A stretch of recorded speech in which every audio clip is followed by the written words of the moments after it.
Hello all, welcome to our channel. Baby కోసం formula milk అనేది ఎలా ప్రిపేర్ చేసుకోవాలో ఇప్పుడు మనం వీడియోలో చూసేద్దాం. ముందుగా మనం కాచి చల్లార్చుకున్న నీళ్ళని రెడీగా పెట్టుకోవాలి. నేను ఇవి కాచి చల్లార్చిన నీళ్ళండి. నేను నా బేబీ కోసం ఎప్పుడూ రెడీగా ఉంచుకుంటాను. బాగా కాచుకుని మనం చల్లార్చుకున్న నీళ్ళని ముందుగా గ్లాస్లోకి తీసుకుని దాన్ని మనం బాటిల్లో వేసుకుని మనకి ఎంత కావాలో అంతవరకు బాటిల్ ఫిల్ చేసుకోవాలండి. నేను 120 ml వరకు బాటిల్ ఫిల్ చేస్తున్నాను, ఎందుకంటే నా బేబీకి నేను 120 ml అనేది కలుపుతాను. ఎప్పుడు ఎక్కువ కలిపేసుకుని కంటే కొద్ది కొద్దిగా కలుపుకుంటేనే బెస్ట్ అండి, ఎందుకంటే పాలు అనేది త్వరగా పాడైపోతాయి. మన బేబీ ఎంతగా తాగుతుందో చూసుకుని కలుపుకుంటే బెస్ట్.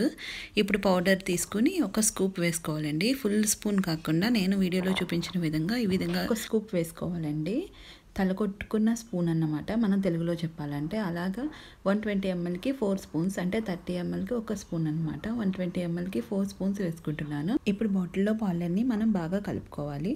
ఇలా బాగా కలుపుకున్నాక ఈ పాలని మనం బేబీకి పట్టించుకోవచ్చు. మనం పర్ఫెక్ట్గా స్కూప్ వేసుకుంటే పాలు అనేవి బ్రెస్ట్ మిల్క్తో సమానంగా ఉంటాయండి. కొంచెం ఎక్కువ పౌడర్, కొంచెం ఎక్కువ, కొద్దిగా నీళ్ళు ఎక్కువ అలా చేయకూడదు.